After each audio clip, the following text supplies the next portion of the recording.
I think people just need to look bigger. They need to think bigger than themselves. They need to think bigger than just their own little selfish personality. And I think having kids, now that you're a new father, congratulations. It really changes your mind to that. Because, look, I've done pretty well in my career. Well, I made a lot of money. I lost it all. I had to redo it again. That sucked. But I could just go disappear at this point. But how does that help my kids? It doesn't. How does it help your kids? It doesn't. I think as Bitcoiners, we're supposed to have this long-term perspective. We're supposed to envision this world where things could be different. Value systems could be realigned. We could shift the balance of power. Like, we all want that, but it doesn't come by being passive. It only comes through building. And it's up to us, up to you and I, up to the Bitcoiners listening to this show to go do that. And if that means you got to sacrifice a little bit of your money, some of your Bitcoin, so be it. If that means you got to sacrifice some of your time, then so be it. If you want that world to come true, then it's up to us.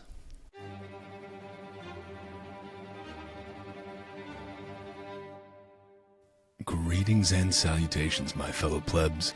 My name is Walker, and this is the Bitcoin Podcast. The Bitcoin time chain is 838653, and the value of one Bitcoin is still one Bitcoin. Today's episode is Bitcoin Talk, where I talk with my guest about Bitcoin and whatever else comes up. Today, that guest is Mark Moss. Mark has been a full-time investor and entrepreneur for over 25 years. He's a partner at the Bitcoin Opportunity Fund, has a massively popular YouTube channel with almost 500,000 subscribers, a radio show on iHeart, and he gave one of my all-time favorite conference talks at Unconfiscatable in 2022, titled Come and Take It. He's also an all-around great guy who I've had the pleasure of hanging out with at multiple conferences these past couple years. I love getting Mark's perspective because he has an extremely practical way of framing things, and we cover a lot in this episode, from the Alamo and Sparta, to politics, to localism and individual action, to Bitcoin and parallel systems, to inflation, and a whole lot more. Before we dive in, I'm pleased to announce a new partner for the Bitcoin Podcast, Cloaked Wireless, a privacy and security-focused 5G wireless service built by Bitcoiners for Bitcoiners. Head to cloakedwireless.com and use the promo code WALKER for 25% off your first month of eSIM or physical SIM plan. You can pay in fiat or in Bitcoin and keep yourself safe from SIM swap attacks. And shout out to my longtime sponsor, Bitbox. Go to bitbox.swiss/Walker and use the promo code WALKER for 5% off the fully open source Bitcoin-only Bitbox02 hardware wallet. If you'd rather watch this show than listen, head to the show notes for links to watch on YouTube, Rumble, and now on Nostr. But if you're like me and you prefer to just listen to your podcasts, I highly recommend you check out Fountain.fm. Not only can you send Bitcoin to your favorite podcasters to give them value for value, but you can earn Bitcoin just for listening to this show. And if you're already listening to the Bitcoin Podcast on Fountain, consider giving this show a boost or creating a clip of something you found interesting. It really helps others discover the show. Finally, if you are a Bitcoin-only company interested in sponsoring another fucking Bitcoin podcast, head to bitcoinpodcast.net or hit me up on social media. Without further ado, let's get into this Bitcoin talk with Mark Moss.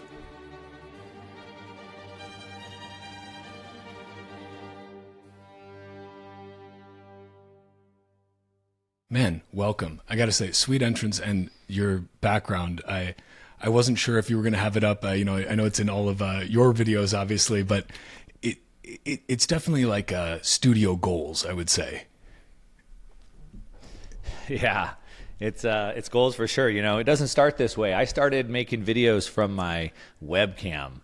Like literally, my webcam on my computer, I'd have up like some notes on my screen, and I had my webcam just on the computer. And I made videos that way. And then I went to using my phone in a tripod with a corded lapel mic. And I would like get up, hit record, walk around to my desk, clip on the mic, spit the video, go around, hit end recording. And I would just chop the beginning and the end because I didn't know about editing. Just chop the beginning and the end, upload it that way. And then continuing to sort of up level. And yeah, now I have this 1,600 square foot studio with the highlights, all the professional 6K cameras, all this video wall. And so it's definitely been a work in progress over whatever, five years now. I mean, it's proof of work, I suppose. It's pretty impressive, though, I got to say. I need to at least get like one little monitor behind me or something so I can have some cool imagery cycling just to feel like I can slightly level up. I think, one thing that's working towards your favor is that I think content is changing really rapidly. AI is definitely causing that to happen. And I've been talking about this quite a bit. I was on a podcast recently, a non-Bitcoin podcast, and I was talking about how I think that AI is going to create this cataclysmic event to where the internet is going to be almost unusable. Like, we can certainly talk about this in regards to like Nostr, which I know you're super deep down, and all the KYC hacks that are happening with AI, for example. But just in regards to content, I said it's going to be this cataclysmic event that will make the internet almost unusable, because already what happened is really with the rise of the internet, it created all these commodity workers across the world. And so all of a sudden we brought all these workers in. Some of those people were writers. And so then companies would hire these overseas writers to create articles for SEO. And if you Google today and you're looking for information, a lot of times you just come across these SEO articles and they're garbage, right? It's just a bunch of SEO nonsense. And that's already a big problem. But today, AI is telling everyone they can be a creator. Oh, AI can write books for you. They can write articles for you. And so now these companies have 10x or 100x, or they will 100x their output. And they're going to create thousands and thousands of articles, thousands and thousands of books from AI that will be mostly just garbage. And it's gonna become this cataclysmic event where like the internet will almost be unusable. And I think the trend is gonna be personal brands. So like, I can't trust this nonsense, this unknown information. I have to go to a trusted source, and that'll be the sort of like that personal brand. And so back to the original point I was gonna make is that going back to less produced, more raw, more real content is the trend that we're already seeing. You're starting to see a lot of people online doing like hand-drawn pictures, things like that. And I think less polished, more raw video is going to be the trend for a while until we can figure out this whole AI thing. So anyway, you're ahead of the curve with that. That's my whole point. Yeah, I mean, it's a very nice way of saying, hey, what you've got going for you in the background right now, use it to your advantage. But no, I mean, you make a great point, and it's interesting because if you think of the legacy media landscape served as that trusted source for so long, partially because there was no other option, but partially because you went on to see that news anchor that you knew was going to give you, quote, the truth, or at least talk in a way that you liked. And then with the massive distrust in legacy media that has been growing and sowing for these past years, it's almost a shame if they wouldn't have shot themselves in the foot so hard by spewing all of the frickin' propaganda that they have over the past few years. I mean, they've been doing it always, but it's just become more evident in the past few years. They might have actually had a chance in existing more in the post-AI cataclysmic era because they could have been that trusted source again. But now there's just no trust there. People want to trust a person. Like, I want to go onto Mark's channel. I want to see, because I know Mark's going to give it to me straight, and I know he's a human being and not an AI, and he actually thinks for himself. So sad for them. They kind of missed an opportunity by shooting themselves there. I did a show with Breedlove on his channel, and I called it The Crisis in the Confidence of Authority. Crisis in the Confidence of Authority. You see, in our society can't exist without trust. We have to have trust. How do I know my food's not poisoned? How do I know my tire was put back on properly when I drive out, go 100 miles an hour or whatever, 60 miles an hour on the freeway, whatever it is, right? And so we need trust. Trust is a way that we build a society, but it's so we can shortcut, so we can, build things like that. And in society, then we have certain people that are built up to certain levels that we trust them. And we had signs or insignias that we could trust them. So, for example, a doctor might wear a smock, right? And we'd go, okay, that doctor now, he's gone through this education. He looks the part. I trust him because of that. To your point that you made earlier about news broadcasters, well, they're on TV, so I know they have this responsibility for doing research, so I'll trust them, right? But the problem is, as I was talking about with Breedlove, is the crisis in the confidence of authority. We no longer have confidence in authority. It's partly because, as to what you said, they just constantly lie to us. That's partly it. But it's not just that. So if we take it back to the money supply, which is where our conversations always go and start, because obviously Bitcoin. But if we go back to the money, right, we know that we can't trust the Federal Reserve with how much money they have, but it's bigger than that. Why doesn't the Federal Reserve work? I've talked about many times, like Jerome Powell, Janet Yellen, they're all idiots. And they're not just idiots because they don't know what they're doing. That's part of it. But they're idiots to think that they can control the market. For any one person to think they can control a complex system like a market is an idiot. Like, you can't do that. And so, and part of the reason why they can't do that is because of the information problem. They can't have enough information to control all of that input. Now, of course, Klaus Schwab in his fourth industrial revolution thinks AI can do that. That's a whole other topic. But back to the crisis and confidence of authority. So we have these authority figures, the doctor, the broadcaster. They don't have enough information.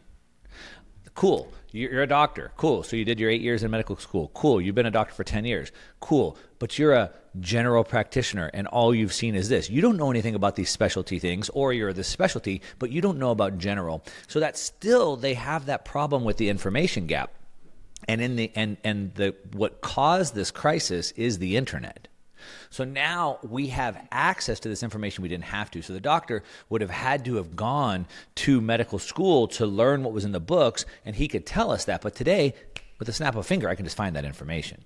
The broadcaster went to learn journalism and research. Today, I can just click that information at a click of a button. And what happens, and I know you're way out in front of this even more than I am, I call them the internet sleuths, if you will. Like, dude, the guys on the internet can figure out anything so quick. The crowd, the power of the crowd. So, like, for example, I put a tweet, I don't know, a couple months ago, and it was about, not to get into this topic, but to prove the example.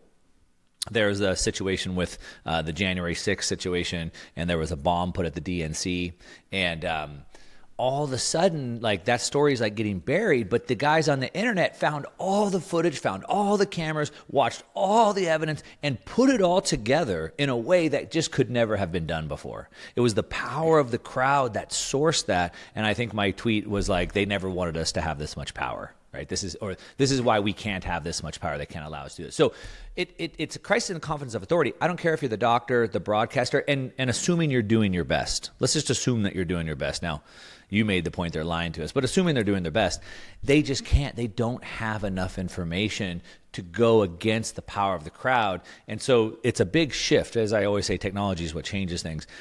It's a big shift, and it just changes that authority role. And I don't know what that means for the future, but it's a big shift. You know, it's wild to see. I remember seeing your tweet about and like many other tweets from these, pseudo-autistic sleuths, which is just beautiful, of people going. And as you said, it's this hive mind. It's basically the free market of, the internet should be a free market of information where you can take those signals and the collective, as opposed to, a couple of people sitting in a smoky room somewhere, can use that collective intelligence to use their own personal specializations to figure out things that would never be figured out by a small little working group sitting, making policy or dictating policy. And it's incredible also the speed at which it happens. And now, also these types of people, and I include myself in there, and many Bitcoiners, you can utilize these different AI tools now, which is really wonderful because that can help you collate information so much faster. Like, hey, just give me, I need to know where to look. Because as you pointed out with Google, if you just Google something, and we know how how biased Google is because we've seen it directly through their AI's results. Like that was just shining a light on what already if there was any doubts should have been known. Yeah, just in case you were wondering how biased Google is and what crap they feed you, the AI showed that because it was just giving back responses. But you have this ability to use these tools, and I'm glad that there are folks like NVK. I don't know if you've tried his unleashed.chat. You can pay for it in Bitcoin. It's completely private, so you don't have OpenAI looking at all of your, everything you're feeding into there, all your ideas that you're feeding in.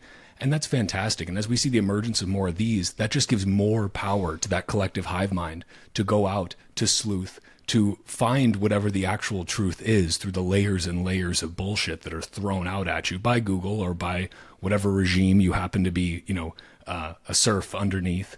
And that at least gives me some hope, Yeah. The problem is these tools are so powerful, but they don't make dumb people smarter. They make smart people smarter. So what do I mean by that? Like a set of mechanic tools, for example, are very powerful in the hands of a mechanic. For me, not so much. I'm not very mechanical. So like they don't make me a better mechanic having access to the best tools because I don't know how to use them. Right. Tools in the right hands, used the right way, make people smarter, make people better. I could go get golf clubs from Walmart, or I could use Tiger Woods golf clubs, and I'm probably not going to play any different, right? Or Tiger Woods could play the same, with either club, right? And so back to the AI, it's like it's only if it's used properly. I say over and over, as sort of we've been in this AI revolution, LLM revolution, whatever we want to call it. But the quality of your life comes down to the questions that you ask. And unfortunately, dumb people ask dumb questions. They ask very broad, very general questions, and you get back very broad, general answers. When people ask me all the time, Mark, what asset should I buy? It's like, man, that's like the broadest question, right?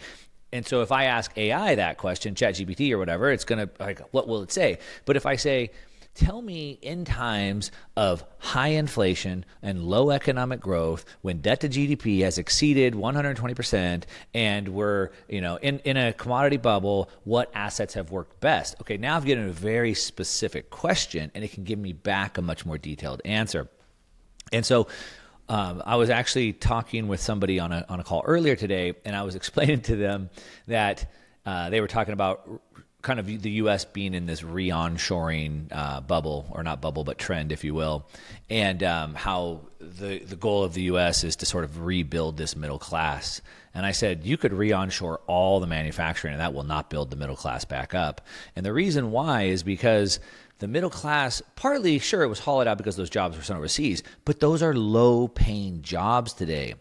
Right. And what happened is we were in the industrial age where everybody was on the assembly line, and dumb people and smart people were on the same path. So it created this massive middle class, but we're not in the industrial age anymore. Now we're in the information age. And so now you and I can use the power of ChatGPT or the internet or whatever you will. And now it's meritocracy. Now we can start to pull ahead. And so the meritocracy of the world is starting to really show its head.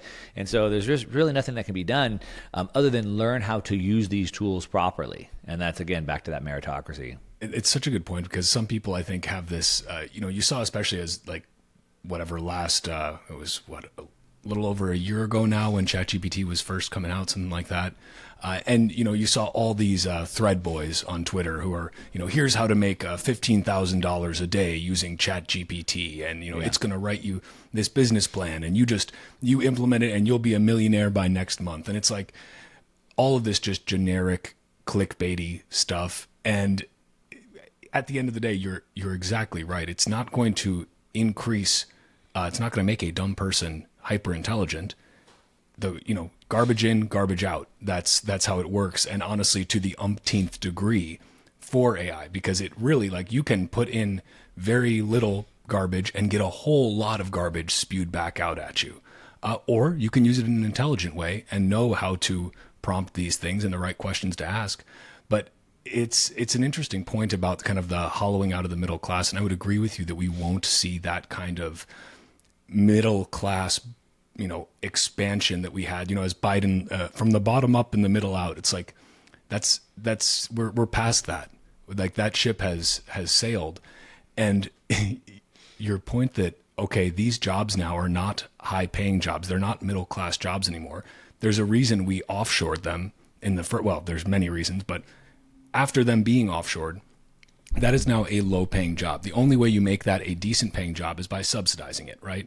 You subsidize it, that's going to just lead to disruption of market signals. That's not going to be ultimately effective in the long run. It's a short-term Band-Aid. It looks great for your next election cycle, but it's not going to work in the long run. And so it'll be very interesting to see how some of these things play out. I mean, okay, if you want to re-onshore everything in America, fine, but what's that going to do to all your prices? Because Americans aren't going to, they're not going to work for cents on the dollar like the manufacturers overseas. It's just we got all these migrants now, so well, and maybe that's all part of the master plan, right? Is okay, we're going to need the cheap labor. We got to have people who are willing to work for it, and hopefully they'll vote blue at the end of the day.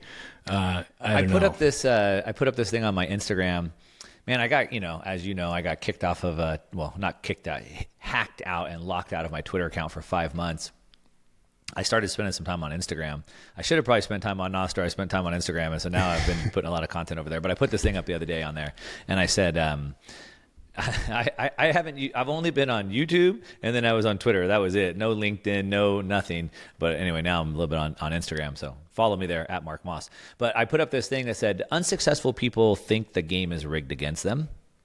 Successful people realize the game is rigged and learn how to play it. And so when you think about, the hollowing out of the middle class, or the use of these tools, or the migrant crisis, for example, these things are happening.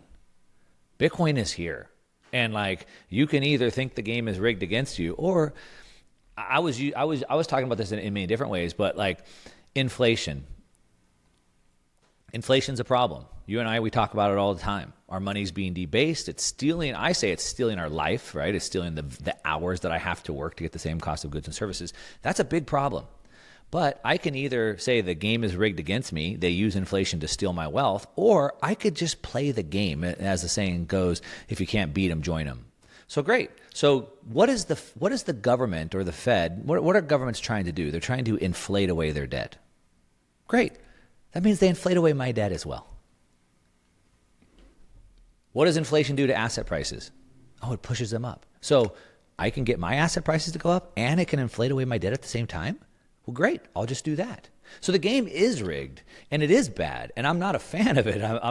My goal is to end the Fed, right? I'm trying to carry on for Ron Paul from 2009, but can't beat him, join him. So they're trying. The game is rigged. Let's just play the game. Let's just let it inflate away my debt and let me push my asset prices up as well.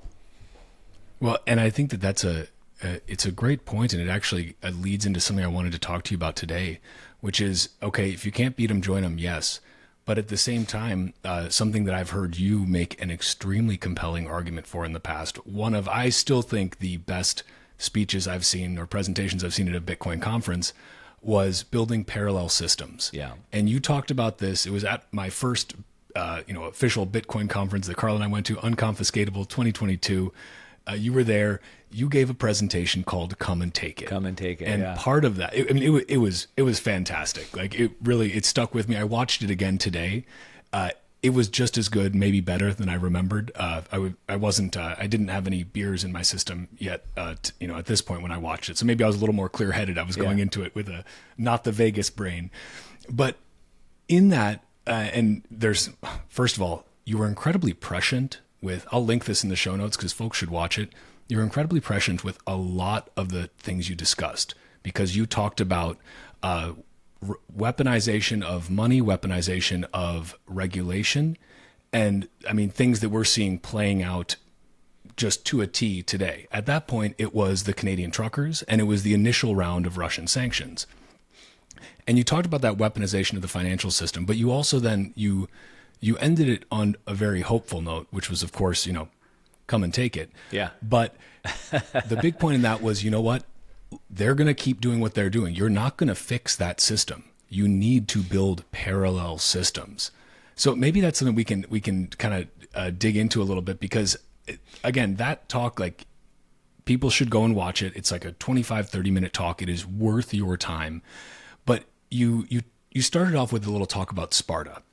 And then ended it on the Gonzalez flag and the cannon at the Alamo. Can you give a little bit of that story? Because I think it's really powerful. I love that story.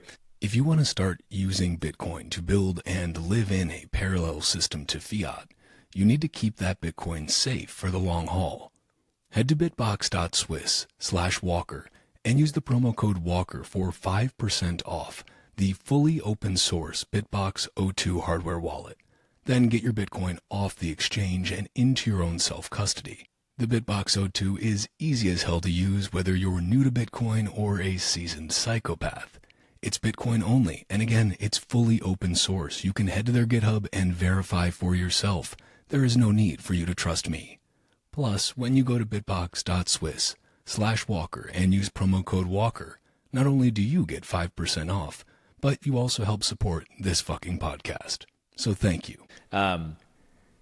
You won't be able to see this, but on my home screen, I have that. come and take it. And I have a graphic I had my designer make, which is the cannon with basically the Gonzalez flag. It's the cannon with a Bitcoin logo behind it, and it just says come and take it. And that's my home screen. So every time I turn my phone on, it's just come and take it, come and take it, come and take it, right? Human beings are different for lots of different reasons than animals, one of which is that we can speak things into existence. I believe it's because we were made in God's image, and God spoke things into existence. Let there be light. If you're not a believer, then you can see it how you want, but you understand the power of positivity or positive affirmations. If I tell, was it Henry Ford said, whether you think you can or you can't, either way you're right, right? And so you understand there's the power of that. And so this is what I tell myself every time I turn my screen on: come and take it. Anyway, let's talk about that story because it's a great story. Molen Labe is what they said. So the story started in Sparta, and they basically, if you've seen the movie 300, they made their last stand, and they started that Molen Labe, the come and take it, and that has been used throughout history as sort of this like challenge, which is like we're ready to die, and you know, when you study history, it's crazy. I love history. I use it a lot through my content, but the passion and the values and the principles that people used to live by. Like in the old days, if you insult me, let's just go outside and duel right now to the death. Let's just go. Like that's it. Like men had lines. Real men have lines. And they always did throughout history, and Sparta is an example of that. Like, let's just go. Like, we're ready to die right now for this. Obviously, you know, Braveheart and all of that. Let's fast forward the story of the Gonzalez flag, because that's my favorite. If you've never been to the Alamo in San Antonio, Texas, you should go. I've been a couple of times throughout my life. I took my kids there a couple of years ago, and you know, man, you can read the stories, you can read the letters, you can see the timeline, and I'm just like getting chills from this, and my kids are just kind of like, whatever. And I got angry with them. You know, it's like, how dare you like not understand how valuable this is? But anyway, so the story is the Alamo during the Mexican-American War. The Americans were mad at the Mexicans, sort of like they were at the Tea Party, like taxation without representation. Like, hey, you're taking all of our money, but you're not giving us any benefits. And what had happened is there was this outpost at the Alamo in San Antonio, and the Mexican army had given them this old cannon. And it was like a worthless cannon. It didn't really work very well. It was more like symbolic than anything. And as sort of Texas started trying to separate from Mexico, the Mexican army said, hey, give us the cannon back. That was kind of the first thing. Like, give us the cannon back. And the U.S. is like, no, like, we're not going to give you the cannon back. And what they did is in the middle of the night, the Mexican army, I think, was, forgive some of my facts here, I might be a little bit off on this, but I'll get the broad strokes right. But the Mexican army was, I believe, on the other side of the river, on the other side of the border river. And the Americans had snuck across in the middle of the night, and they fired the cannon at them. And then they retreated back to the Alamo. Well, of course, that didn't make the Mexican army happy, and they got all the troops, I think 5,000 men, and they came to the Alamo to like give us the freaking cannon. That's like the come and take it, right? So they showed up, and they had the Alamo surrounded, 5,000 men, I believe it was, and I believe it was Travis Scott, was it? I'm a little fuzzy on the story now. I've been there a couple times, but I'm drawing some blanks on the names. He wrote a letter, and you can see this letter at the Alamo. It's like at the entrance on a plaque. And he wrote a letter basically saying, look, we're not going to give you this back. You know, we're going to sit here and fight. And at the end, he signs it like, give me liberty or give me death. But so as they're there surrounding him, saying, hey, you know, we're going to come in. And they gave him sort of an option like, hey, either surrender and we'll let you live, or we're going to kill all of you. Like, that's just it. And so rather than send a reply to the letter, he let the cannon fire and said, just come and take it. And they did. And the sad story is they killed everybody there. But it was the trigger point that led to more troops coming. The U.S. obviously won the war, and we got it. But that's sort of the story of it. And it really comes down to, like I said, having conviction, having a line. And ultimately what the guys in Sparta said and what they said at the Alamo is, give me liberty or give me death. I'd rather live on my feet than die on my knees. And you can take that for whatever you will. There's obviously different levels of that, but when it comes to Bitcoin, it's like, look, like there's no way the government can take it from us. And if you've read The Sovereign Individual, you understand like the return on violence, as they call it in that book, which is really good. And there's just the return on violence would be way too low. They're not going to be able to come homestead to homestead, tie you upside down by your toes, and tickle you till you give them your private keys. And so it's just not possible. And at some point, we're all going to have to decide what that line in the sand is for us as men, as humans, as people, as citizens, whatever you want to call that line. That's the story I think about, and that's what that talk was about. It was such a beautiful way to frame it and to bring it back to Bitcoin. And one of the other things that you touched on a lot in that talk was freedom to transact. Because without that freedom to transact, your freedom of speech doesn't mean much. Right. Not in the information age. Not in the information. Not when you need to have, be able to pay for your internet plan and pay for your phone plan. If you can't spend money, you're shit out of luck. Yep. Freedom to assemble, good luck with it. Like, you want to buy a plane ticket to go protest somewhere? Too bad. You're on the no-fly list, and by the way, your bank account's shut down anyway. Freedom of religion, you're not building any church without money. All of these things come back, and, it always comes back to money, right? Yep. And so when you see, I find it so, it would be humorous if it wasn't so goddamn stupid and frustrating to see folks like Elizabeth Warren, who on the one side claim that you need to be able to you should have privacy, and you should, you should be able to do whatever you want, with your body. And fine, I believe in, freedom of choice in all aspects of life. But then to see someone like her completely go to bat for the big banks and to literally try and restrict the most basic freedom that you have, which is the freedom to spend your money how you want. Because as we know, it's not your money when you're using their system. It's an IOU. And this whole idea, especially in the age of cash is going away, sadly, like I like cash. As far as, fiat goes, using it in a cash-based way is really nice because it's one person to another. That's peer-to-peer cash, and there's not too much snooping you can do. But that's going away. We know CBDCs are on the horizon. They're piloting everywhere. And pretty soon you already do not have a way to self-custody fiat currency unless it's in cash. That's the only way you can do it. And it's still a liability of the central bank. But now with CBDCs, there will be literally no way for you to ever actually have custody of money. It is always going to be on someone else's ledger. We won't have money. We'll have credits our government gives us. Yeah. If you're a good boy and don't eat any steak and don't drive your car and don't say anything bad, you'll get some extra credits. I mean, let's talk about that Elizabeth Warren thing though for a second, because today at the time of this recording, right, there's videos of her going around, and that's what people are saying, like she's on one side, attacking Bitcoin, trying to prop up the banks, kind of a thing, right? But is she really? Like, if I think about this, I was just thinking about it. I haven't actually tweeted or said anything about it, but the banks. What banks? So, like, we use these words. I was listening to this interview with, who is it? It was, Jordan Peterson on Tom Bailou's Impact Theory channel the other day. Really good conversation. And Jordan Peterson said, when you use cliches, you're using old, dead conversation. You're using the language of the dead. That's what he called it, cliches.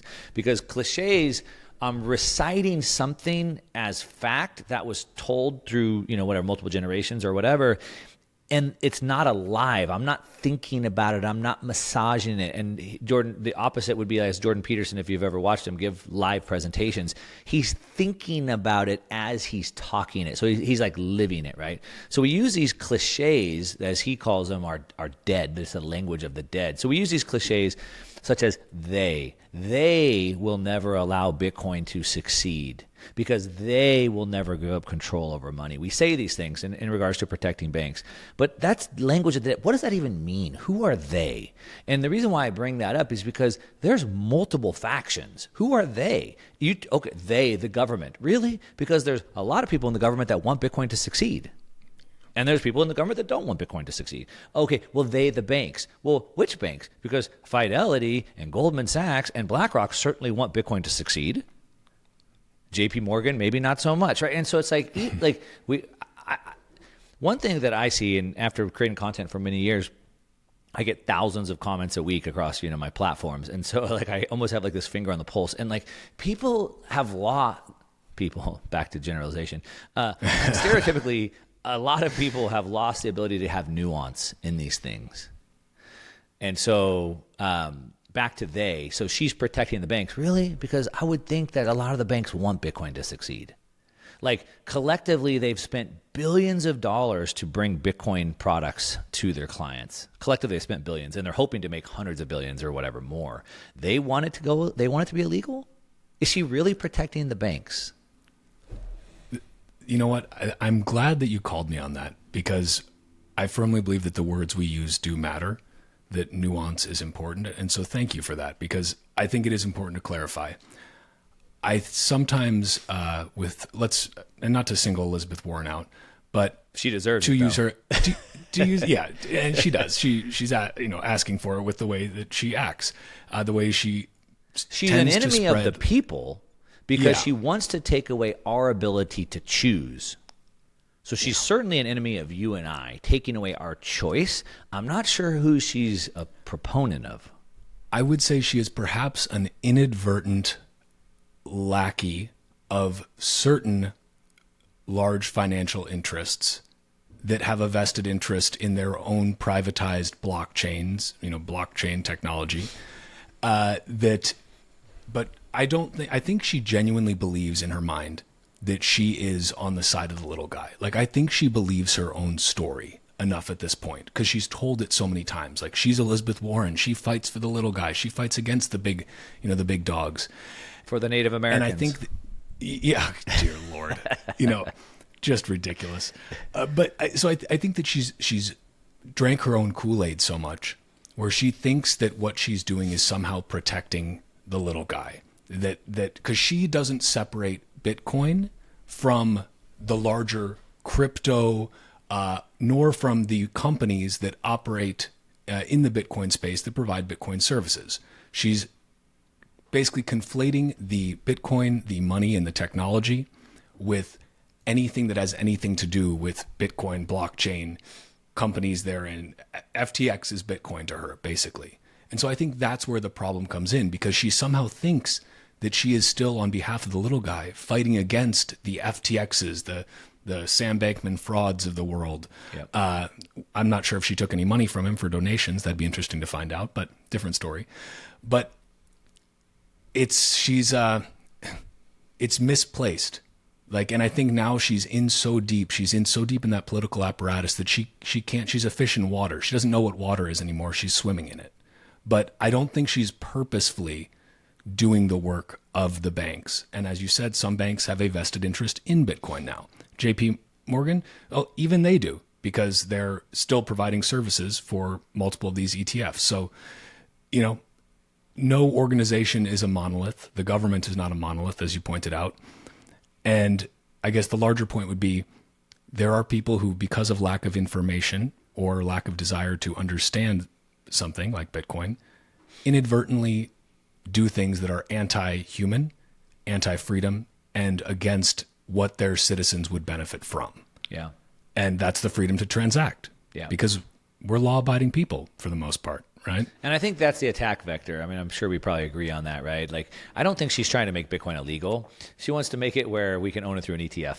And that's probably in behalf of the bank. So that's something all the banks could get behind. Hey, don't take away my Bitcoin products, but make it where I can be the monopoly. Because that's what governments and businesses do. They build these moats, right? And so these banks, I'm sure, I've said it for a long time, like, how crazy is PayPal bringing Bitcoin into PayPal or Venmo? It's a Trojan horse. It gets away from even needing PayPal. Why would they help that? And the banks the same way. Why would they use Bitcoin? Because it gets away from banks at some point. So that Trojan horse, and I'm sure they're smart enough to have seen that as well. But if they could keep you and I from transacting it directly, and we could only own it as an asset through them, then they could actually benefit from having Bitcoin and having the regulation. So if you think back, I mean, we've all seen the movies of the James Bond movies or whatever, the criminals, and they want to get paid in bearer bonds, right? Mm-hmm. So those bearer bonds were assets that they could custody themselves. Stocks used to be paper stock certificates, right? And so we had that. But now you can't own stocks directly. Right? It has to be through your E-Trade or your Charles Schwab or whatever broker. And so they don't want you to actually have the asset that you could exchange. You and I could just, hey, take 2 shares of Tesla for 1 of Apple or whatever the exchange is. I don't even follow what those prices are. But you know what I'm saying, right? Where we'd have that as an asset. And I think that's what they would like Bitcoin to be as well, where sure, we can own Bitcoin just like we can own Apple, Tesla, or bonds, but we can't actually custody the asset ourselves. And that appears to be the attack vector, in my opinion. I think that you're right there, and that really comes back to like the financialization of everything, right? Like they want to be able to have that measure of control, and now I'm saying they again. Let me be more specific. It is in the best interest of the banks to be able to make a profit off of any sort of Bitcoin product if they are the ones who are in control of that product and the flow of that product. I think they work better in that regard, because I think the government and the banks would all like to see that happen. They don't all want to see Bitcoin go away, but they would all like to see where their monopoly gets enforced, right? Well, it's a good point. You know, I'm curious. I think we're entering into a very interesting year here with the election cycle in the U.S., but not just in the U.S. We have like a historically large number of top level elections across the world. Like it's some crazy, I think it's like 50% of the world population this year is going to be voting in a top level election. That's wild. That's potential for seismic shifts. We've seen some seemingly very large shifts, such as Javier Milei in Argentina. And, you know, that's definitely out of, I was going to say out of left field, but he's definitely not from left field, out of libertarian field. Move that came. But I'm curious to hear your take on the landscape in the U.S., but then kind of because I know you don't, you know, you're obviously a U.S. citizen. You think about the U.S. a lot, but you also keep a pretty good pulse on the rest of the world because you're not sure if you might need to potentially make a move somewhere at some point, depending on how things go here. Definitely. What's your take on this year as we come up? We've got the 2 old guys again, red and blue, smashing heads together, Trump and Biden, but we actually have an independent candidate that seems to have the best chance in a long time. I don't know if it's a real chance, but it seems like it. And at least out of those 3, he seems to be pretty pro-Bitcoin, vocally so, and even know what he's talking about, which is shocking for a politician. But what's your read on this coming year? It's always the most important election in history because they kind of are. They are kind of becoming. Each one is more important than the other. I did an episode on my radio show a month or 2 ago, which I got inspired by Dr. James Lindsay. If you're not following Dr. James Lindsay, you probably should. He's probably the smartest, most up-to-date guy on communism, socialism, all the isms and cultural revolutions and exactly what's going on right now today. So anyway, I got inspired from an episode he did, and I did my own episode. And I basically said that, before I answer the question on that, I'm going to give a bigger answer, is that I called it a scam. And the reason why it's a scam is because scam is like, hey, I'm telling you that you're going to get this, but really you're going to get something different, right? You're being sold a false bill of goods, if you will, right? And really, it might not be so much as a scam as it is like almost like magic, like sleight of hand. Hey, look over here. Meanwhile, they're doing this to you over here, kind of a thing.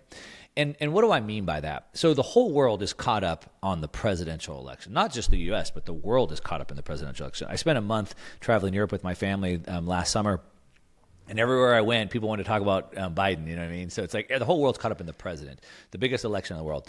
But in the United States, we are not in a democracy run by a dictator or a king. We're in a constitutional republic. And the states are independent, or should be. And so the reason why I call it that magic, that scam, that sleight of hand is because we're all looking at the president, which we'll come to and you're asking me about. But in a constitutional republic, and even today in this whatever we're in today, the president doesn't really matter to my life. What matters to my life most is my city council. And what matters above that is my county supervisor. And what matters more than that is my governor. So let's just take a look at this, for example. During the pandemic, California and New York were outcompeting each other to be the most totalitarian states that they could be. I'm in California. I had to leave. I'm back, but I left during that time. Gavin Newsom was doing his best, President G impersonation that he could, and locked down the state and passed mass ordinances and all these different things, right? But in my county of Orange County, our sheriff put out a memo and said, "Don't call me for anything COVID related. We're not responding." Straight up.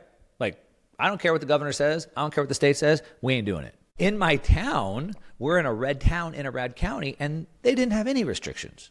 And another example, late last year when they started talking about mask restrictions coming back and pandemic things coming back, the town of Huntington Beach in Orange County preemptively put ordinances into place that there would be no mask mandates that would happen in that town. So you see, that city inside of a county had more to control that person's life than what the president did. And the reason why it's a scam is because they want us to get all caught up in the president for two main reasons I can think of. One, it's demoralizing. What does my vote matter? I'm one person out of 330 million. Why should I even bother, right? So it's demoralizing, number one. It makes me not even want to try, right? It's too big of a goal. Two, it puts all of our attention there instead of where it should be going. I personally can affect the outcome of my city council. I could get behind a candidate. My town is not that big. I'm a pretty good marketing guy. Like, I could affect that election in my county, in my city. I could probably affect it on my county. And that has more control over my lives. And so I think, and this is this whole rant I went into, and I actually gave like a step-by-step detailed plan of how we can win this back over if we have a long-term perspective. But it starts by, if you set a goal, if you set too big of a goal, why bother? I want to make $100 million by next month. Well, that ain't going to happen, so why even bother? But if I said, if I want to make $100 million in 30 years, and so then I milestone it down to like, okay, by next week I need to make 10. Okay, well, I could probably do 10. And if I make 10, I can probably get to 20. And you start building momentum. So if I said my goal is to get the city, and I get the city, and then, okay, now let's get a county. Okay, now let's get 3 counties. Okay, now let's get a seat on the state. And I could lay this whole plan out for you. But then I think we can win. So it's a big scam. Why are we so concerned with the president that has almost no control over our lives instead of what really matters right here? I'll jump into the president now unless you want me to stop and we can talk about that. No, well, I mean, honestly, I like this angle a lot better because I think that you're correct, and it almost gets to one of the other points that you made in that unconfiscatable talk, which is about parallel systems. Now, in this case, it's not so much a parallel system in the strict sense of the word, but you are building a smaller parallel structure that is operating independently from what is seemingly the homogenous country, but we all know is not. It is a large patchwork of 50 states. Within each of those states, it is a patchwork of counties and townships and everything else. Yep. You can affect change at that smaller level. You can build your own smaller parallel system that is able to operate outside of whatever the way up at the top, many layers of bureaucracy is throwing down at you, mandating that you do. Because yes, and the reason why it's a scam, the reason why it's a scam, Walker, is because while we're all focused on the president, so we're ignoring what's right in front of us, but they're not. The George Soroses understand this, and they've been methodically taking over district attorneys, district judges. So that's why it's a scam. They're saying, look over here, ignore this while we take that over. As opposed to we could make a fight here. We could control that. So, but yeah, to your point, yes, we have control over ourselves and our local area. So whether that be through politics or through parallel systems, so that would be starting businesses and things like that, we have a lot of power in front of us. It's just we get focused too far out where we don't have control, and then we sort of give up. I think that's a really good message for people because there is a lot of, I would say, hopelessness verging on nihilism from doesn't matter what side of the political spectrum you're on. And again, I think that even those characterizations are ultimately just meant to be an us versus them cliche, right? I always say ad nauseum to the point where my lovely wife, Carla, will get annoyed with me, but there is no red, there is no blue, there is the state, and there is you. And ultimately, that's what it comes down to. There is you, and that's where you can start with change. And you can start, as you said, in that local community. And that is also, that was kind of the goal of the United States from the start. The goal was not a top-down, quote, democracy that was presided over by an omniscient president. It was states' rights. It was localism. It was ultimately decentralization and not having, the reason that we fought a revolutionary war was to get away from centralized control. Exactly. And I think that we've forgotten some of that. We've forgotten that men who were 18, 19, 20, 22 years old decided to say, no, we're not going to do this. And to the British, why don't you come and take it, essentially? Yeah. We forget those things. Yeah. Yeah, so I think it's right there in front of us. Now, back to that cliche that you often cite, red or blue, there's no difference, right? I mean, obviously that's not true either, right? I mean, look at the difference of the red and blue states. I mean, it is they're literally like different countries right now. I mean, it's pretty crazy. I mean, look at the red states trying to put up a fight at the southern border while the Biden administration is sitting there trying to tear it down. I mean, so yes and no, right? I mean, again, there's a lot of nuance in there. At the top level, though, to your point about presidencies, that's where I think it applies most. Where there's Whether certainly it's a no red or blue guy. is they're both going to spend us into oblivion. That's going to happen. So Trump spent more than Obama. Obama spent more than Bush. Everyone's going to spend us into oblivion. The Democrats would like to spend $100 trillion. The Republicans want to spend 90. There's a lot the same there.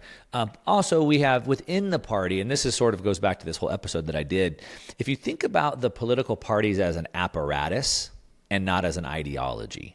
Okay, so you have two apparatuses that fight for power over this, over the country or whatever jurisdiction, right? So if you think of it as an apparatus, and the reason why I say that is within the Republican apparatus, there's multiple ideologies. There's the House Freedom Caucus. There's certainly libertarians in there. There's rhinos, Republican in name only, right? So within that apparatus, there's a bunch of ideologies. Same as on the Democratic side. There's still some of the Kennedys, some of the liberals, the freedom liberals, classic liberals, there's some of those. And then you have the radical left that are communists. And Bernie Sanders, he's admittedly a socialist, right? Blasio from New York, I mean, he's a communist. He recites the Communist Manifesto. So you have different ideologies within each party. So I think of them as an apparatus as opposed to an ideology. And what we've seen, and this is again back from credit to Dr. James Lindsay, but within the Democratic Party, which used to be the Freedom Party, or they would call it the Liberal Party, it's been taken over by the left. You have the Squad, the AOC, whatever. And what they've done is they've made partnerships and agreements and so forth with other like-minded people to push the liberals out and really bring in that left agenda. And that's where I think you could win, right? So you could come into the Republican Party, for example, and you could unite the other ideologies, the libertarians, the Freedom Caucus members, to get rid of the rhinos. And that could happen pretty quickly, but again, that's a whole political conversation. I think for the most part, we can just go build, and that's sort of the challenge that I have. I gave a couple keynotes last year, one at BitBlock Boom and one at Pack Bitcoin, where I talked about, as Bitcoiners, we can't just go buy our 6.25 Bitcoin and go disappear on a hill and come back in 10 years and think the whole world's going to be better. It's up to us to go build that world. It's up to us to build the world that we want. A saying that I learned when I was young and I say all the time is that you either build the life of your dreams or somebody else will hire you to build their dream. And so if we're not actively thinking of the world that we want and we're not actively sacrificing our time, effort, energy, focus, money to further that world that we want, then someone else is going to do that, right? A lot of us have sort of abdicated our role, our responsibility. I don't want to be involved in politics, man. I got kids. Like, I want to be with my kids. I got my business. Like, I want to go to the beach. Like, let me just do that. But the problem is when you abdicate that role, when you remove yourself from that role, someone else is going to step in and take care of that. And unfortunately, the types of people that want that job are not the people that we want. And so when I gave those keynotes at those two events, it was that challenge specifically to Bitcoiners, because I'm like, hey, you're a BitBlock boom. Okay. Like, you're a Bitcoiner. Right? Like, you're not at a crypto conference trying to get more US dollars. Like, you're a Bitcoiner, right? And I'm like, if you're not going to do it, who is? You're the believer. You're the true believer. You're here before the early majority, right? In the diffusion of innovation. Like, you're the early believer. So, like, you're doing your part. You're putting content out. You're trying to wake people up. I have the Bitcoin Opportunity Fund, and we're actively deploying capital, actively putting our money where our mouth is, actively working with these businesses to reshape the world the way that we want it. And everybody has to do that, and everybody has a different role to play, whether that be education, like with what you do, whether that be, and I told some people, like, whether that means that you sacrifice some of your money. Because a lot of people would say, why would I put my money into a Bitcoin company when I could just buy Bitcoin myself? Okay, why would you say that? Well, because I might make more money if I just buy the Bitcoin. Yeah, well, back to the founding fathers, like, they sacrificed their life. They sacrificed everything they had, and unfortunately, most of them died in that. And we don't luckily, thank God, we don't have to deal with that. I'm not going to die, at least not right now. We don't see that, right? But maybe I lose a little bit of my money. Maybe I do. But for what? What's the trade-off? And I think people just need to look bigger. They need to think bigger than themselves. They need to think bigger than just their own little selfish personality. And I think having kids, now that you're a new father, congratulations, it really changes your mind to that. Because, look, I've done pretty well in my career. Well, I made a lot of money. I lost it all. I had to redo it again. That sucked. But I could just go disappear at this point. But how does that help my kids? It doesn't. How does it help your kids? It doesn't. I think as Bitcoiners, we're supposed to have this long-term perspective. We're supposed to envision this world where things could be different. Value systems could be realigned. We could shift the balance of power. Like, we all want that, but it doesn't come by being passive. It only comes through building. And it's up to us, up to you and I, up to the Bitcoiners listening to this show to go do that. And if that means you got to sacrifice a little bit of your money, some of your Bitcoin, so be it. If that means you got to sacrifice some of your time, then so be it. If you want that world to come true, then it's up to us. And first of all, that was beautiful, Mark. And anytime I talk to you, I get a little bit psyched up, which is good. It's why that speech from Unconfiscatable stuck with me, even years later now. And I think that is such a vital point, that within the quote Bitcoin space community, however you want to look at it, it's very easy to get sucked into this mentality of you live to accumulate Bitcoin and accumulate more, and there's no such thing as enough Bitcoin, and you should never spend your Bitcoin and just keep accumulating it for some vague time in the future where hyper Bitcoinization has happened, and then you're still not going to spend it, but you'll be this demigod king living on Earth, and I don't know how you're going to get anything without actually spending the Bitcoin, but it won't matter because whatever, hyperinflation. Okay. I fully believe everyone should do whatever the fuck they want. That said, I think that sometimes people miss the forest through the trees, which is to your point of, money itself, the accumulation of money is not the end goal. It is a means. Money is a tool to be able to achieve what you want in your life. If your goal is only to accumulate money, that's not really a goal. That's what allows you to, helps you on your way to achieve your goals. But that's not a goal in and of itself. That's just, I don't even know what you call that. It shouldn't be. For some it is, and fine. If that really makes you happy to just, have that be the goal, to accumulate ever more, fine. But, and you're right, I've become a father recently, and wow, does that, everybody says, it'll really change you, and you can't totally understand it until you're actually in it. And I was like, yeah, okay. But then you are actually in it and you're like, well, everyone was absolutely right about that. And I couldn't see it until I was in it. I could imagine it, but not even close to what the reality is. And you want to build something that actually has meaning and helps those around you versus just, I'm going to accumulate and never spend. It's like, no, I want to be able to accumulate so that I can invest in myself and invest in my family and invest in my community and in businesses that I think are doing great things, like that's what moves the needle. Me just stacking ever more, fine, but what's your end goal? Right. What do you actually want to achieve with that stack of precious Bitcoin? Yeah. Well, and at the talk that I gave both at those two events, it was that challenge, but it was even bigger than that, because as I tried to make the case, I also just spoke at this resource investor Vancouver Resource Investor Conference a couple weeks ago. Natalie Brunell and I were up there in Vancouver. By the way, it's mostly gold, but it's mining, so it's also lithium, copper, whatever. But it's mostly gold people up there.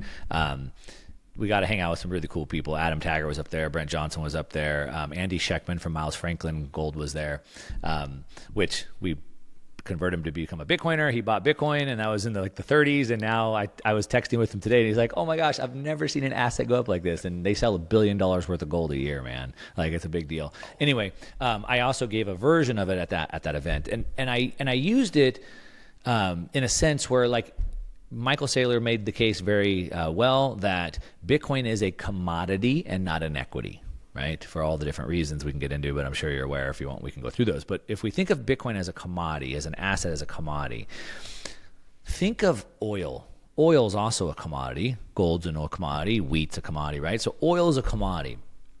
Oil is an asset. I can buy oil. I mean, I can't really custody it myself, but I can buy oil futures and things like that, right? So you have oil, the asset, the commodity, and then you have an oil industry that's built around oil. It's the 8th largest industry in the world. Who makes the sonar that goes on the oil tanker so it can navigate the Red Sea? Who made the brand new drill head so now they can go further horizontally to find the pockets? Who came up with the pressure system to get the oil to flow through the pipeline to transfer? Like, the oil industry. So you have oil, and sure, you should buy oil, and yes, you can buy futures on oil, but the asset is nothing without the industry around it. If oil has no pipelines and no tankers, then it does no good. It's just sitting there in a friggin' barrel. And that's what I tried to make the case with Bitcoin.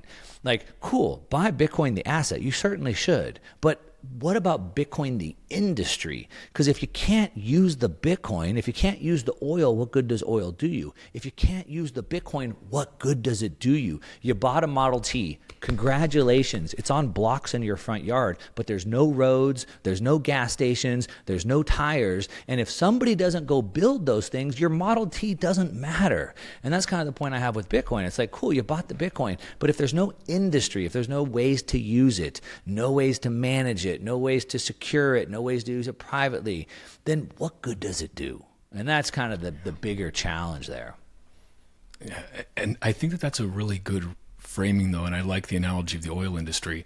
And it should also be make some lights go off in people's heads, because there is so much opportunity there.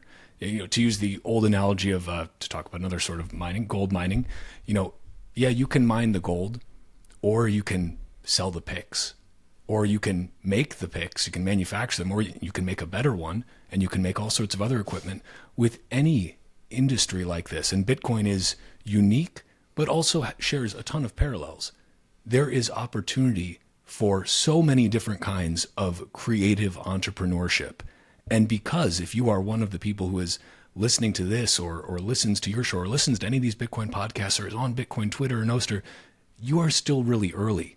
Like Wall Street just got in the door. You know, you're not as early as some, but you're still... I have a video dropping tomorrow where I'm breaking down the math of how Bitcoin gets to 43 billion per Bitcoin. So we're pretty early. Wait, let's, you know, I don't always used to, like to talk about price in this show, but I think it's worthwhile because let's shift gears a little bit on that. To wrap that point up though, don't be afraid to go build shit. Yeah. And remember that money should not be the goal in and of itself. And to wrap that up, I mean, think about it like this. So like I was speaking to this gold mining crowd mostly, right? And so I said it's like this, right? So like buy gold, you should certainly buy gold. Then, or buy Bitcoin, right? I'm using like a parallel thing, right? So buy the asset, let's just say, right? So buy gold, buy Bitcoin.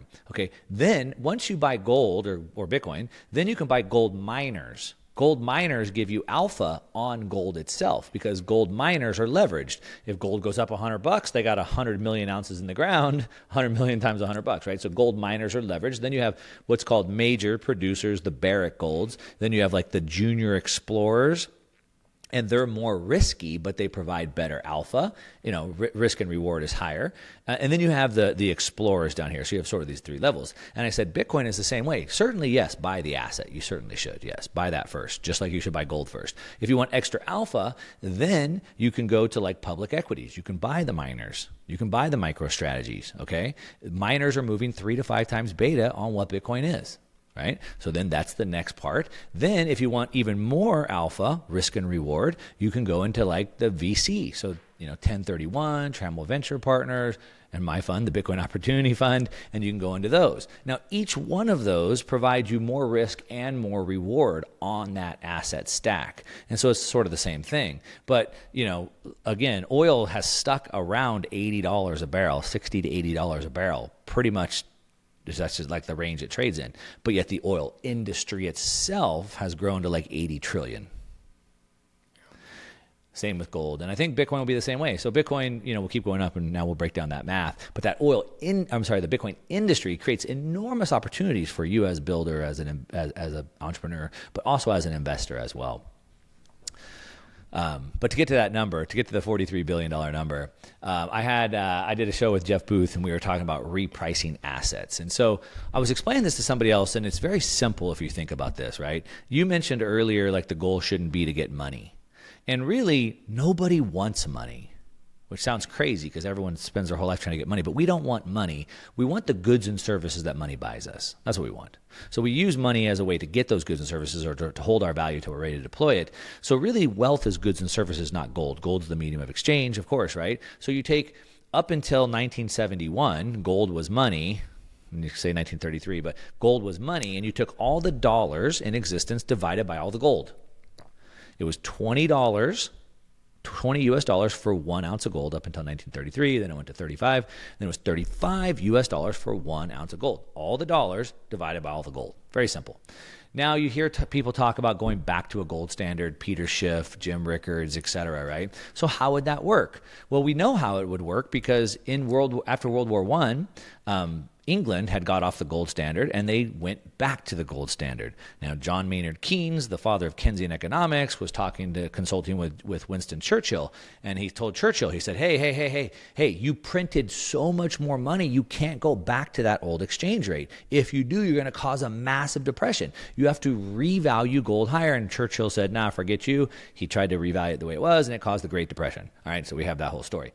So we know when you print more money, you have to increase the gold because you have to divide it by itself. So if we wanted to go back to a gold standard today, we would have to do the math. So we have in the U.S. $20 trillion of fiat currency. Apparently, there's 8,000 tons of gold in Fort Knox. We don't know; it hasn't been audited. So you take the So you take the $20 trillion US divided by the 8,000 tons, 252 million ounces. It brings you about a $73,000 per ounce price of gold. If we look globally, because it's a global asset, we can take all the global M2 of the main central banks. We're looking at 187 trillion divided by 187,000 tons of gold, and it brings it to, I think it was like $17,000. Take all the fiat divided by all the gold. So that's how it works. Okay, so now that you understand that metric, I gave a talk at Bitcoin Amsterdam talking about the end of the international monetary order. So not the death of the dollar, the end of the international monetary system as we know it. Fiat's dead. And so what comes next was the question that I was answering in this presentation.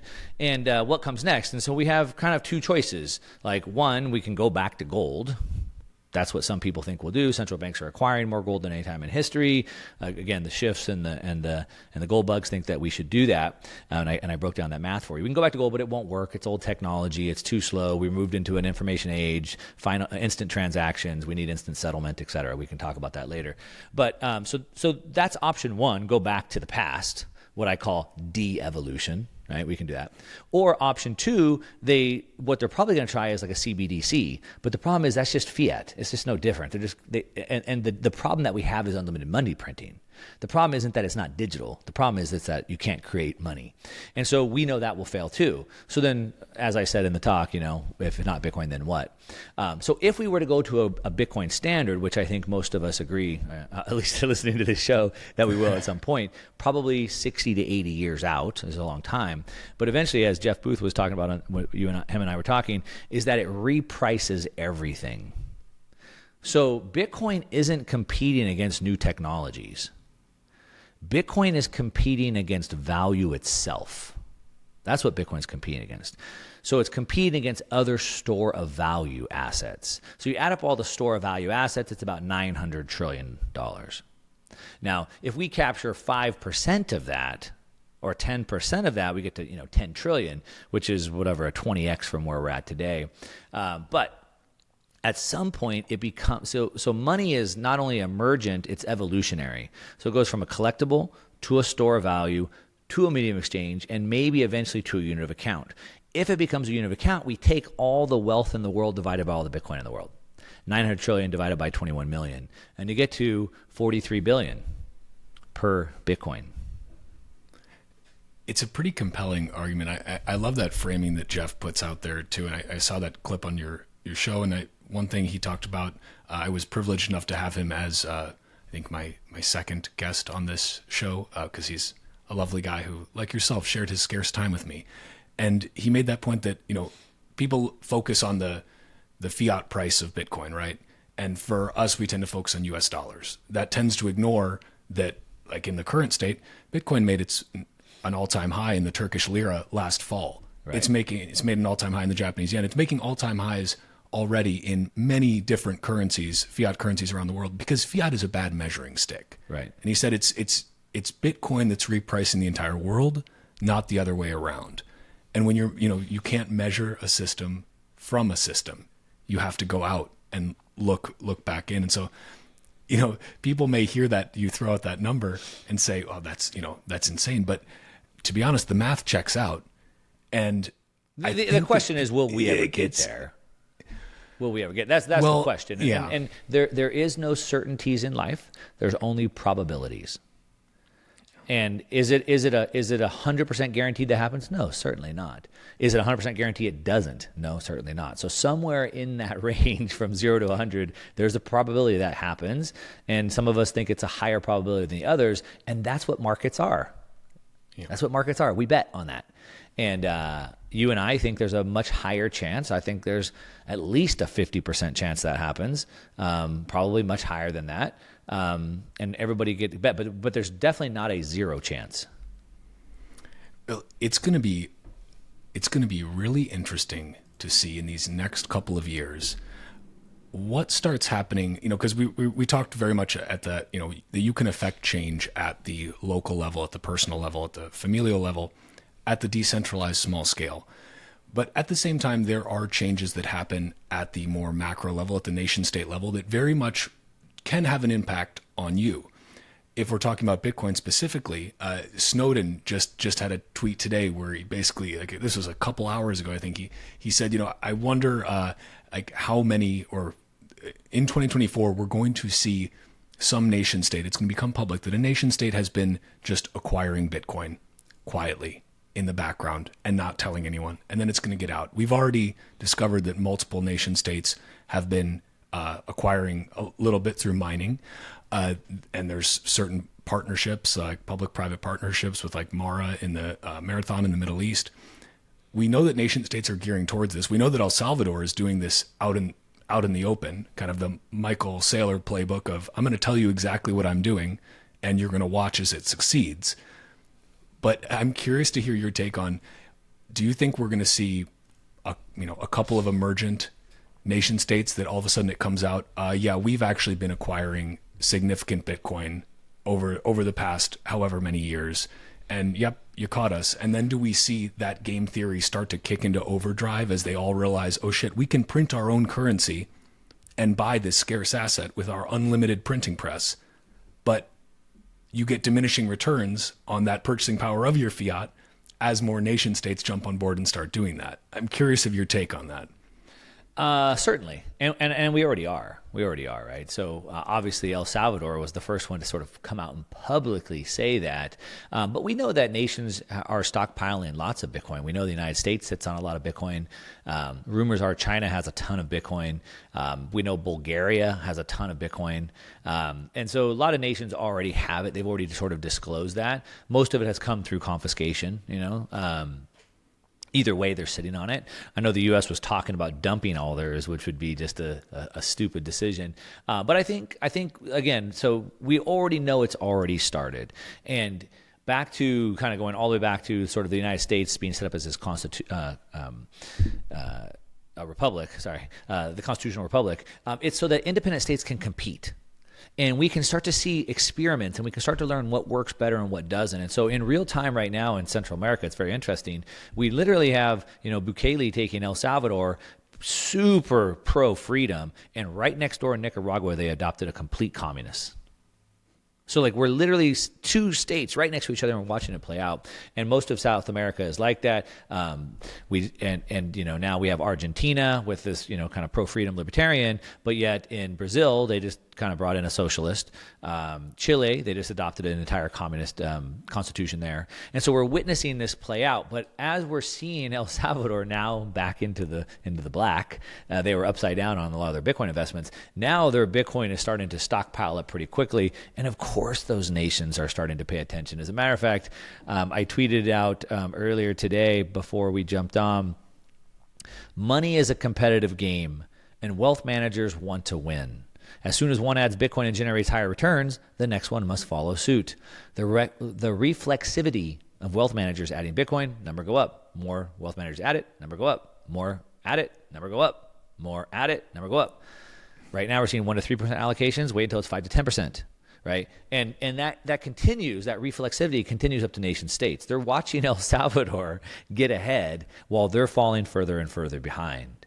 And they have no choice but to jump on and take advantage of. So I think it's inevitable. I mean, what Jeff Booth always says, as long as it stays decentralized and secure. So there's certainly things that could go wrong. But as long as it stays, to borrow from him, as long as it stays decentralized and secure, it's almost inevitable that if it stays that way, if it continues to go up, they will be forced to adopt it. And we've seen this play out. And this is why I love history. Look, if I touch the stove and I burn my hand, I know that if I touch the stove again, I'm probably going to burn my hand again. Now, I might have touched it with my hand this time. Next time it's my arm. So it rhymes. It's not exact. But we've seen this play out before. The whole world was on a silver standard. Then the whole world started moving to a gold standard. China didn't want to go to a gold standard. They wanted to stay on the silver standard. Nope, I'm not doing it. I'm staying here. And they lost their position as a global leader. They've been trying for 100 years to get back, and they own more gold than any nation in the world right now. Rumors are about 30,000 tons. And good job. You owned it. But now the whole world is shifting, and you're stuck with that. But so we already know, I think maybe it was Tour de Meister, or maybe it was Safety, and I forget who said it, but I think maybe it was Safety, you probably know, but he said Bitcoin is more like the gunpowder revolution. You have to adopt it, right? And that kind of goes, so if this reflexivity, if it stays decentralized and secure, then the reflexivity will push the price up, and then nation states will be forced to adopt it. I think you are correct. I believe it was Safety who said that. I thought that was a great analogy. It's not an optional thing. I mean, it's optional if you want to lose, but if you want to have a chance at winning, it's mandatory. Yeah. And that's really the brilliance of this, right? And I think that not just at that, there's the top down, but again, when we talk from the bottom up, people start seeing, they look across the border into El Salvador, for example, and they see, wait, why is their standard of living going up? Why is their crime going down? What are they doing that's different, and why aren't we doing that here? Exactly. And then you start to have that bottom up that starts to influence the top that is making those decisions. And look at China. They were super strict in the pandemic. They brought back all the restrictions. And in that World Cup game, whatever that was a year ago, they showed the World Cup games to the people, but they tried to black out or blur the people in the stadium. And once the people in China watched it and saw that people were not wearing masks, they were like, wait a minute. What are they doing? We have to have that. They demanded it. So that's game theory in action. I want to go back just for a second real quick so people can understand this a little bit better. Back to sort of the Jeff Booth sort of argument. I think this is an important piece. That's why I want to come back to it. As an investor, if I buy, or think about as a venture capital or as a company raising venture capital money, part of the goal raising money is I don't want to give up too much of my equity early on because my value is not big enough, right? Because I want to keep a percentage of the company. If I invest into that company early on and I buy 5% of that company, I don't want to become diluted in that company. And that happens a lot. So as they're raising money, the valuation went up, but my percentage of ownership went down. And this is a key piece that Jeff Booth brings up, is that if you take all the money divided by all the wealth, then there's a percentage. So if back to the $20 trillion, if I have 1 trillion of it, then I have 1/20th of that ledger. And as the value of the goods and services goes up, I still have 1/20th. And so my value goes up. But because we don't control the ledger, every time they print money, we're getting diluted like stock owners. And so because we don't control that ledger, so my 1 trillion just becomes less and less and less and less of the ledger as they print 30, 40, 50, 60, 70 trillion. But Bitcoin allows us to own a percentage of the ledger because it's fixed. And that's the key piece back to this sort of repricing all goods. And that's the big difference. As it reprices all goods, we own a percentage of the ledger, which is why our value as a percentage of that ledger continues to go up as opposed to the fiat currency. So just kind of want to go back and make sure we drove that point home so people understood that. I think it's a really important point. And you had a tweet, maybe it was a couple of days ago, but it was just about the actual long-term, like generational effects of inflation, which I think are really, people are not generally good at thinking in the long term. Like it's difficult to do, right? We tend to be more focused on the here and now. Bitcoin is a great way to be able to lower that time preference, but it's a process, right? But you had said that with a 3.4% inflation rate, it cuts the value of the dollar in half in 21 years, and in half again in another 21 years. So that's 75% devaluation in 42 years, and that's basically a career. That's basically your working, give or take a couple of years, a typical working life. And I don't think that, and it's a sad thing really, that we've been fed this sort of lie that inflation is just natural, that I should say that prices rising is natural. And they always talk about when when economists, when Keynesians and certain folks who hold political office talk about inflation, what they really mean is prices rising. People are generally unaware until you've done a little bit of study that, wait a minute, it's something deeper than that. Prices don't just rise because of corporate greed or whatever else. They rise because when you have a glass of wine and you pour a half a glass of water in it, you have more fluid, but the potency of that wine is reduced. Like, this is what happens to your money when they create more out of thin air with absolutely no accountability. And they tell you that they target 2% inflation per year. It's 2% theft of purchasing power 2 year is their stated goal to maintain price stability, but price stability means rising. Do you have because you are someone who articulates these things very well, I think in a way that non-Bitcoiners also can understand and grasp. How do you like to talk about like what that theft actually means to somebody who's maybe not quite so far down the rabbit hole that they're like, yes, inflation is theft and the Fed? Yeah, I like to call it stealing my life. Because at the end of the day, I got into this little tweet back and forth with this Michael Gaid earlier today. He was talking about how Bitcoin is not a store of value. And I'm like, well, what is a store of value? And he says there's nothing. And I had to remind him what Mises said, that in nature of money, that there is no such thing as constant value. But what there is constant is there's not really constant, but really all economics boils down to the most scarce asset, which is our time. Our life. We only have so many hours.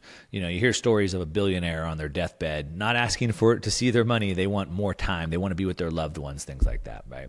And so we can just put this into actual data, right? So for example, using the median wage in the United States and like the median expense of the United States at 8% inflation. I did this calculation back then, so I'm going to use that as an example. We got up to 9% CPI, the government published data, right? It's obviously much higher, but at 8%, that means the average American, it costs the average American $327 more per month to have the same quality of life they had the month before.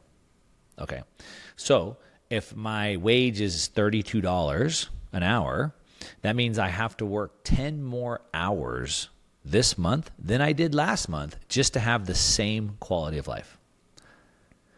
So that's my life. That's 10 hours per month that I could be with my kids, making sure I'm raising my kids properly. That's 10 hours I could spend with my wife so we don't get divorced. That's 10 hours I could spend on a second job or a side hustle, building a new skill. It's 10 hours I could spend however I want. That's 10 hours of my life that is finite, that has a fixed amount. So that's the way that I think about it. Inflation is stealing my life. It used to take me 24 weeks to save up for a house. Now it takes me 147 weeks. That 100-week difference is my life that I could have spent any way that I wanted, but you took it, the Fed, the money printers took it from me by inflation. So that's how I think about it. I boil it down to its most basic. It's time. It's my life. I love that. And that's also a good segue because your time is scarce, Mark. And I really appreciate you sharing that scarce time with me. Bitcoin is scarce, your time is scarce, but Bitcoin podcasts are becoming more abundant. So I want to thank you. Thank you for joining this one. So I want to wrap up here, but anything else you want to end with? Yeah. So a couple years ago, I made a video on basically how you can retire off of Bitcoin. When somebody asked me the question, which I get asked this question all the time, I'm sure you've been asked this question, at what price will you sell your Bitcoin? Right? You've heard that one before. When somebody asks me that question, I realize that they have no idea the game they're playing. The game of money is different, and most people just don't know the game they're playing, which is why they don't win, which is why they have no success in it. The game of money is to acquire wealth, assets. And we want to acquire scarce assets. But there's a way that we can acquire scarce assets and still get cash flow and reduce our tax at the same time. And we do that through debt. And there's different complex strategies that we can add to it. I did a video a couple years ago talking about how we could retire off Bitcoin, not by selling it, so we could still have it to pass down to our kids and so forth. And I've put it together in an actual report and a guide, an article that breaks this whole strategy down, what the game is that we're actually playing, how you can play it. I talked about where Bitcoin came from, its price growth, where I think it's going to go, some of the projections we put out here, but I put milestones where I think it'll be in 1 year, 5 years, 3 years, et cetera. And I have a calculator so people could put in like how much Bitcoin I have and how this might work for me. And it's all free. If you'd like to get that, you can just go to my website, onemarkmoss.com, and it's just going to be a free download, and you can kind of plug that in. And my goal is that once you see this, you won't ever want to sell your Bitcoin. You'll realize that the right time to sell your Bitcoin is never. So that's a free resource. And then if you go to my website, you'll see, all my social media, my YouTube channel, all of that stuff as well. So that's the best place to go and hang out with me there. You had one last question for me, and then I'll give my closing remark. Yeah. The last question was, are you reading anything right now that you'd recommend, Bitcoin related or otherwise, doesn't matter? So people ask me all the time, like, what books should I read? I read a lot of books. What should I read? And the answer is it depends on what you're trying to learn. Just like we had like these just-in-time supply chains, I think of my knowledge as a just-in-time knowledge. And the reason why is because there's three types of learning, right? There's receiving the information, there's applying the information, there's teaching the information. And so I'm typically trying to get the information when I'm ready to apply it. So sometimes I might be reading hiring books, recruiting, hiring, human resources books. Sometimes they may be marketing books. In regards to Bitcoin specifically, a book that I recently read that I'm actually wanting to write, I already started on writing a whole article about Bitcoin. Again, it's not a Bitcoin book at all, but it's The Infinite Game by Simon Sinek. And I'm writing I've already started it. It's one of my things to do, but Bitcoin and the infinite game. So I'm taking his book and his concept, and I think it overlays with Bitcoin. Again, he's not a Bitcoiner, but I think that concept needs to be written about Bitcoin, the infinite game. And the strategy of the infinite game is some games are finite and some are infinite. And you have to understand, back to the game of money, you have to understand the game that you're playing. If you don't understand the game that you're playing, if you think you're playing a finite game, but you're in an infinite game, you're going to lose every time. And so that book was one that I recently read that really, I think that in order to understand the world generally, Bitcoin for sure, it's multidisciplinary. And one thing, I mostly talk about macro. If you follow me on YouTube and stuff like that, it's mostly what the Fed and inflation and debt and all those things are doing. But I think what a lot of the guys that are way smarter than me, that are way down deep into the inner plumbings of the financial system, I think that they're so smart and they understand the data so well, but they don't understand things like human psychology and incentive mechanisms and things like and history. And so they're not able to take that crazy amount of data they have and apply it more broadly. And so then they miss the bigger picture, miss the forest for the trees is kind of what you said. And I think Bitcoin is the same way. Like, you have to understand incentive systems and game theory, and you have to understand history and money and technology and all these things to get it. And so reading books like this, The Infinite Game, gives me these other data points to understand it better. And to give you an example of what that means, finite game versus infinite game, is like, how do you win the game of business? You don't go out of business. How do you win the game of marriage? You're married. You stay married, right? But there are finite games as well, right? So the U.S., in the opening of the book, he talks about how the U.S. got into trouble when it went to Vietnam because it thought it was fighting a finite war. Like, hey, we'll come here, we'll get this over, and we'll leave. But to the Vietnamese that were there, that was their home. It's an infinite war. They'll never leave. They'll fight till everyone's gone. And the U.S. was fighting a finite war. They were fighting an infinite war, and the U.S. lost, right? And that's kind of an example. So we have to understand the game we're playing. With Bitcoin, fiat is a finite game. Bitcoin is an infinite game. That's the spoiler alert. I can't wait to read that when it comes out. I'll have to check out the book too. I've heard about it. It's been like on my laundry list of books to check out. But your what endorsement. What books have you read recently that you think are good? I read for the first time in a long time a science fiction book, which I have not. Usually, I've read Broken Money recently. I usually am. I've read a decent amount of Mises and Hayek recently because I'm trying to make sure I have a foundational base in Austrian economics and monetary theory. I love it, but it's so hard to get through, isn't it? I know. At Lynn's book, less so. That was actually. I'm talking about Hayek and Mises. Yeah. But I read this book. It's called Theft of Fire. It's by a guy named Devin Erickson. You might have seen his Twitter. He had basically a Twitter argument with that interim CEO of OpenAI. What's his name? Sam Altman. I'm blank. Oh, no. It was the interim guy. It doesn't matter. I'm blanking on his name right now. But he had just basically the guy just threw off the cuff. Well, maybe we should have 100% inheritance tax, and that would fix all the problems in society.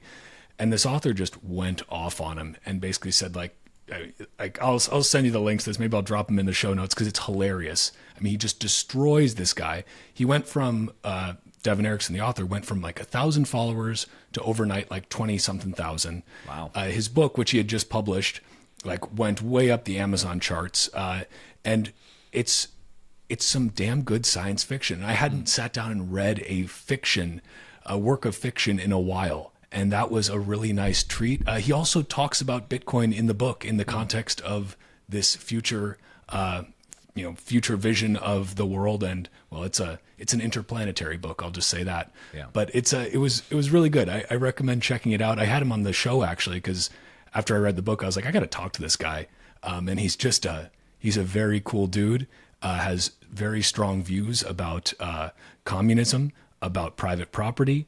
And he expresses them extremely eloquently, but also just very, no bullshit. You'd like the guy a lot. Okay. I'll shoot his details over to you. He's a cool dude. That was for me something new. I love F.A. Hayek's book, The Road to Serfdom. So anybody that hasn't read that book, put that on your list. That one's an easier one to read, but man, if you want to understand the world and where we're going, Road to Serfdom, read that one. His seminal book, which is Constitution of Liberty, man, no one will ever be as smart in these days and age. I mean, he wrote I was like 190 citations in like 19 different languages. It's crazy. But yeah, that Road to Serfdom is one you should read. I also recently read Revolt of the Public. And it's about sort of what we opened up with the internet and how the government can't really hold together with the way the internet works. Revolt of the Public, that was really good. But anyway, yeah, good stuff. Yeah, I love it. Well, anything else you want to? I'll drop all your links. Looking forward to checking out the calculator as well in that piece you're publishing, and I'll drop the link for that in the show notes additionally. But anything else you want to close with? No, just the last thing I want to just close with is sort of echoing on top of what we already talked about, which is just kind of challenging people to like go build the world that you want, right? Either someone's going to build it for you or we're going to build it ourselves. And being a new father, I'll just leave this comment. One of the founding fathers of the United States, Thomas Paine, he said, "If there must be trouble, let it be in my day, so my kids may know peace." I love that. That's a great note to end on. And yeah, I may be hitting you up for some fatherly advice coming up as somebody who is much further down the road than I am. And that's the great thing about the Bitcoin community is people are willing to give you some good advice that comes from the heart and to share their scarce time. And Mark, you are a busy guy. Again, I want to thank you for sharing your scarce time. This was a pleasure, and I'm psyched up now after talking with you. This was really enjoyable. Thanks. Always a pleasure.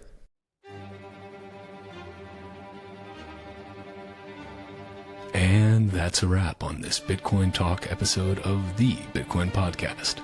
If you are a Bitcoin-only company interested in sponsoring another fucking Bitcoin podcast, head to bitcoinpodcast.net or hit me up on social media. On Nostr, head to primal.net/Walker. And on Twitter, search for @WalkerAmerica or @TitcoinPodcast. You can also watch the video version of this show on X or on YouTube by going to youtube.com/@WalkerAmerica or Rumble by searching for @WalkerAmerica. Bitcoin is scarce.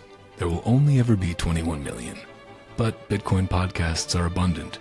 So thank you for spending your scarce time to listen to another fucking Bitcoin podcast. Until next time, stay free.